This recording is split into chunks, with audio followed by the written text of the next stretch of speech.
batangazeemu nga bamawulire bali wano what you really meant ekyaba okubeera nti babig three abo olina wooli gero njawani kitandike bwenti nako ebya drama now I'm back with a hammer got nothing to lose I'm a suicide bomber buli kyenkola kikopebwa bad manner Baimu zange bazikozesa to get honor.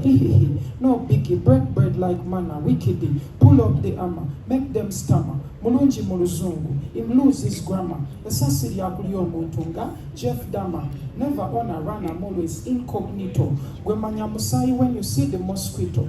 Cold with smoke, sitegeza mojito. Big is big, I can never be little. Tola bobusungu bwenina bwa magnito. Tonkwata konjo changa tampeko laba my spinners zisinga tornado emundu zimbanga abayimbi besoweto siwana nabigere nebwe zibabeya nako limomo mutwebwe n'okufa a good couple tolaba your fighting a losing battle Zijana Rottweiler, Olina Caputo, hey boy, why you cold like snow? Me want know why.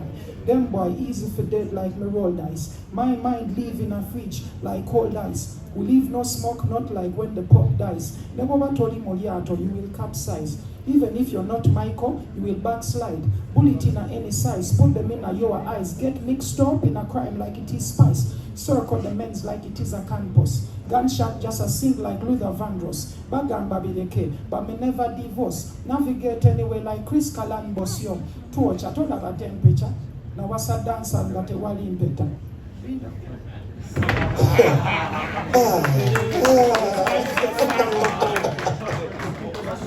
Ajemwe koti. Torch, I told about temperature. But then no kujake koti. Because torch, I told about temperature. Now what's a dance hall that a wali in better.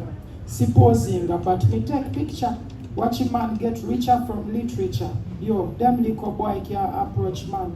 Using a mic or an echo scan. Step on a men's like a Air Force One. Then make a nigga end like a cell phone plan. Yo, touch your collar, don't touch pa my shoulder. We will open up your head like it is a folder. Nezi fridge zimpala na kuba me colder. Fe tuba na bikopo buza me konda. Yo, overdose with metaphors. Moses with the miracles. Don't forget the syllables. Step them like a cockroach. Top floor. Kicking every door in every corridor. Top 4. No, we only aiming for the pinnacle. Non-stop, no hands up. Gunshot, no ransom. Bullet has a way to make you ugly when you're handsome. Now send a girl, me with weed, I am hands-on. It's me you will dead. May go run you to the grave. Let me be honest with you.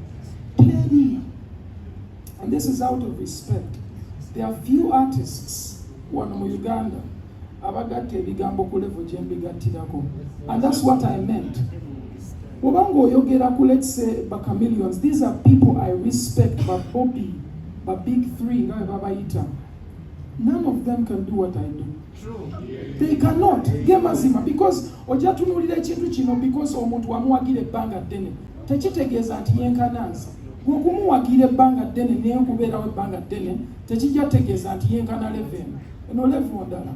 There is a different level. There is a different flex. When it comes to lyrics that are free from gimmicks, naye kati bw'otunuulira kiri ekyogamba nti omuntu akoze shows nene amasinze bafans bangi ekyo kirala naye bwe twogera ku art, I am the artist. Yeah, thank you, Mr. Emas. Sirabangako answer mpanvu bwetu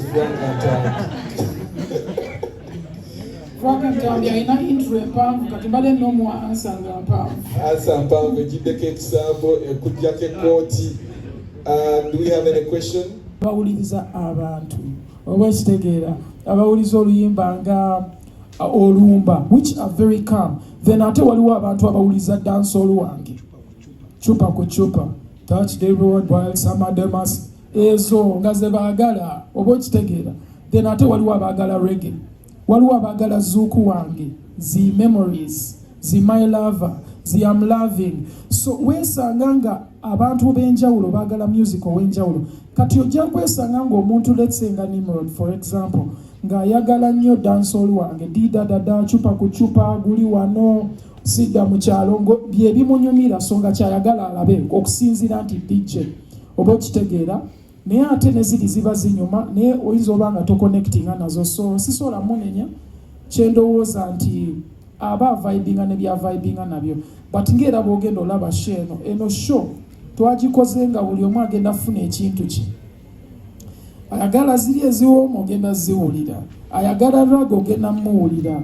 So tulina segments nanya sijja zikugamba naye zirinya sijja kubuulira kikiri mu ki, naye zonna zigenda kubeera ne vibe nga ndala nnyo.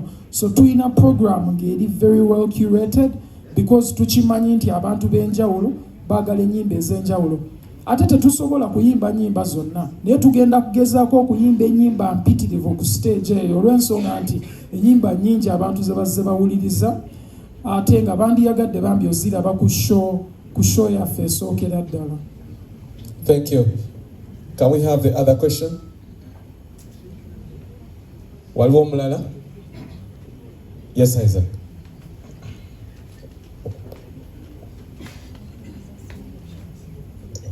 Hi, Abbas. Hello, Isa. I have 2 questions for you. A successful concert, a hit song, a big endorsement. Which would you prefer and why? A successful concert, A hit song, and a big endorsement.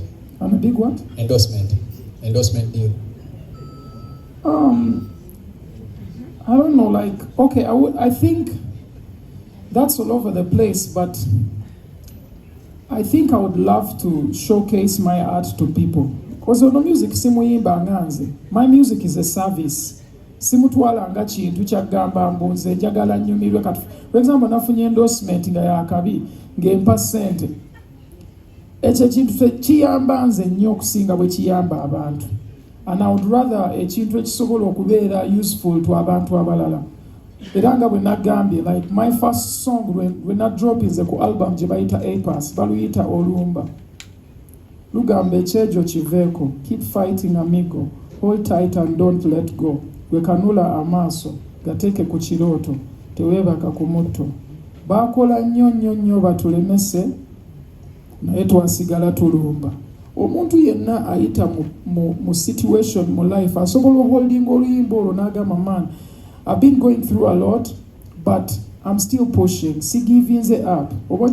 I like to make important music, not just fun music, because buli omu asobola oyimba ennyimba ez'okunyumisa. Nyinza n'okuba nga nze omu ku basinga abasobola oyimba ennyimba ezo ez'okunyumisa obunyumisa. Naye kirungi nnyo okukola ennyimba ezigattako mu bantu, oba okitegeera nga bw'oliza oluyimba ng'abantu.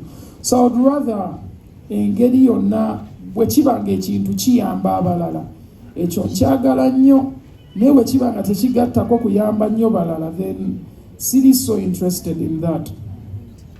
So you would rather go with a hit song?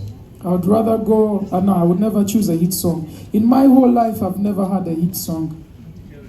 And I think abantu abasinga balowooza nze mbadde ne hit songs. Nze sirina hit songs. I just have important music. I have good music. Nti ne bw'onootuula wansi kati n'owuliza tuli ku bigere ajja feelinga nga oluyimba lwe nakola jjo oba leero olw'ensonga nti lukwatako. Oluyimba si lwange, ennyimba zino zammwe.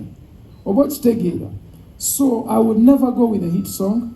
I will always go with the fans. I will always go with performing for the fans. I would always go with the music. I would never go with a hit song because a hit song is marketed.